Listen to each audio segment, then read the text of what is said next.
कहानी मेघ एक श्राप एपिसोड 2। साधु साधु साधु राम काका ने कहा। यह साधु साधु 3 बार कहने का क्या मतलब हुआ? पीयूष ने कहा।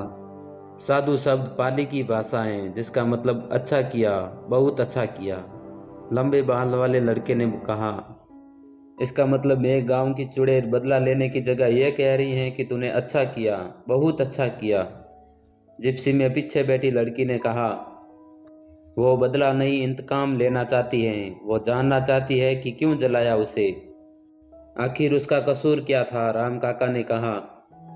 हाँ वो तो है, सरपंचों ने अच्छा नहीं किया उसके साथ, पीयूष ने कहा। उसका शराप लगा है मेरे गांव को, राम काका ने कहा। कैसा शराप? पीयूष ने जल्दी से पूछा। अंत्येष्टि संस्कार ना करने का शराप। अंत्येष्टि संस्कार मतलब? पीयूष ने अपना सर खुजलाते हुए पूछा। उसका मतलब होता है अंतिम यज्ञ। ये यज्ञ मरने वाले व्यक्ति के शव के लिए किया जाता है, लंबे बाल वाले लड़के ने कहा। जिप्सी में बैठे सभी लोग उस लड़के को घूरने लगे और सोचने लगे यह इतनी संस्कृत कब से जानने लगा। राम काका जिप्सी की रफ्तार तेज करते हुए बोले। बलमा टोला के सरपंच तेज बहादुर और मेघ गांव के सरपंच महेंद्र सिंह को जब पता चला कि दलपत राय अब इस दुनिया में नहीं रहे तो दोनों को बहुत बड़ा सदमा लगा। दोनों को समझ नहीं आया कि इतना हट्टा-कट्टा दिखने वाला 33 साल का आदमी अचानक कैसे मर गया।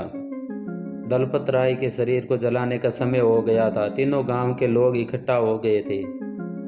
दलपत राय का बेटा जो कि 10 साल का था, वो सफ़ेद वस्त्र पहने हुए अपने पिता की चिता के पास खड़ा था। उसकी आंखों से एक भी आंसू नहीं निकले थे। सब लोग ये देखकर हैरान थे। पिता के जाने के बाद बेटे की जिंदगी तबाह हो जाती है, लेकिन इस लड़के के चेहरे पर ऐसे कोई भाव नहीं थे। पुजारी जी उस लड़के को जलती हुई मशाल देते हैं। वो लड़का चुपचाप अपने पिता की चिता जला देता है और वो चुपचाप खड़ा चिता को जलते हुए ऐसे देख रहा हो जैसे कि वो जलती हुई अग्नि को अपने अंदर समा लेना चाहता है और जिंदगी भर जलाना चाहता है। दलपत राय की चिता अभी आधी ही जली थी कि अचानक आसमान में बिजली चमकने लगी और देखते ही देखते मौसम बदल जाता है। अभी कुछ देर पहले जिस आसमान में कड़कती धूप थी, उस आसमान को अब बादलों ने घेर लिया था। ऐसा लग रहा था कि दलपत राय की चिता के ऊपर कोई काला छाया मंडरा रहा हो। आसमान में 2 बड़े बादल आपस में टकराते हैं और गनगनाहट की आवाज होती है। आसमान से पहली बूंद दलपत राय की चिता के ऊपर गिरती है और फिर धीरे धीरे तेज बारिश होने लगती है। अचानक बारिश होने के कारण गांव वालों में अफरा तफरी मच जाती है। कोई दाईं तरफ भागता है तो कोई बाईं तरफ भागता है। थोड़ी देर में वो सब लोग शमशान घाट की एक छत के नीचे आकर खड़े हो जाते हैं। वो छत बहुत ही बड़ी थी। बारिश होने के बाद भी दलपत राय का बेटा अपने पिता की चिता के पास ही खड़ा था। वो बारिश में पूरी तरह भीग चुका था। तेज बहादुर और महेंद्र सिंह ने बोला कि छत के नीचे आ जाओ, पर दलपत राय का बेटा अपने पिता की बुझती हुई चिता के पास ही खड़ा रहा। दलपत राय की चिता बुझ चुकी थी। गर्मी के मौसम में बरसात होना सबके लिए आश्चर्यचकित करने वाली बात थी। उस वक्त काले बादल आसमान में ऐसे लग रहे थे कि जैसे कि वो औरत मेघ गांव वालों पर हंस रही हो। वो बादल आपस में टकरा कर ऐसे गरज रहे थे कि वहां पर खड़े सभी की रूह कांप रही थी। एक और बारिश थमने का नाम नहीं ले रही थी तो दूसरी ओर दलपत राय का बेटा छत के नीचे आने को तैयार नहीं था। आसमान में बादल जैसे फट गए थे। पूरी रात और पूरे दिन बारिश ऐसे ही होती रही। अगली सुबह जब बारिश रुकी तो सुबह की पहली किरण को दलपत राय की चिता को वापस जलाने की तैयारी शुरू करी। दलपत राय के आधे जले शरीर को वापस चिता पर रखा जाता है। जब दलपत राय के बेटे ने अपने पिता की चिता को आग दी तो उसमें आग नहीं लगती है।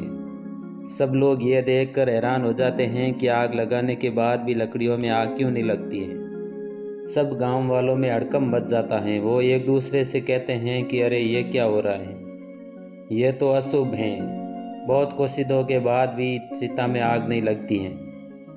शमशान के पुजारी और मेघ गांव और दास गांव के सबसे बड़े पुजारी सुशलाचार्य को बुलाने का कहते हैं। गांव के कुछ पंडित सुशलाचार्य को बुलाने जाते हैं और अपने साथ लेकर आते हैं।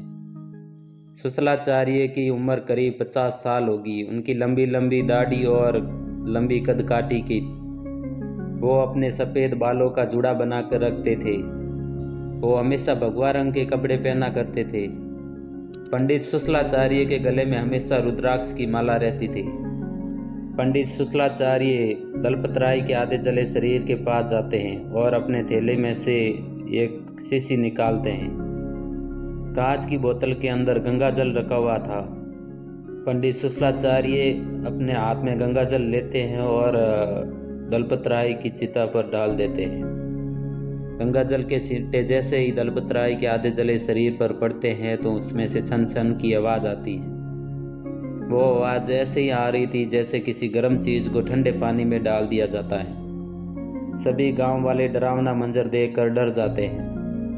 पंडित सुशलाचार्य को भी आश्चर्य होता है। वो अपनी आंखें कुछ देर तक बंद करते हैं और ध्यान में चले जाते हैं। 5 मिनट के बाद वो अपनी आंखें खोलते हैं और कहते हैं, मेरे गांव को उस औरत का श्राप लगा है। उस औरत की मौत जलने के कारण हुई है, जिसके कारण अब मेरे गांव के अंदर किसी भी चिता को आग नहीं लगाई जाएगी। अब मरे हुए व्यक्ति को सिर्फ दफन ही किया जा सकता है। पंडित सुशलाचार्य की बात सुनकर गांव वालों में अफरा तफरी मच जाती है। वो सभी एक दूसरे से कहने लगते हैं, अरे ये कैसे हो सकता है, हाँ ये कैसे हो सकता है। लोगों के बोलने की आवाज़ पूरे शमशान घाट में गूंजने लगती है। ये तो हिंदू धर्म के खिलाफ है। माँ गुरु सुशलाचार्य जी, यदि मृत्यु के बाद शव का अंतिम संस्कार नहीं किया जाएगा तो धर्म वेस्ट हो जाएगा। शमशान घाट के पुजारी जी ने कहा, मुझे पता है, पर अब इसे कोई नहीं रोक सकता, मैं भी नहीं रोक सकता।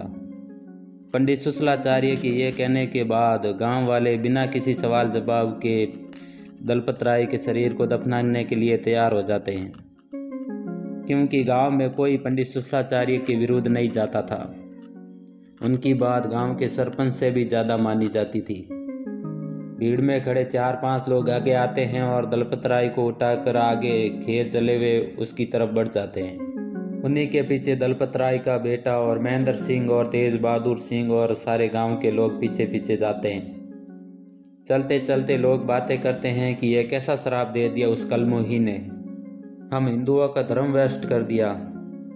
दलपतराय के शरीर को उस खेत में ले लिया था। 3-4 लोग जाते हैं और फावड़ा और तगारी लेकर आते हैं।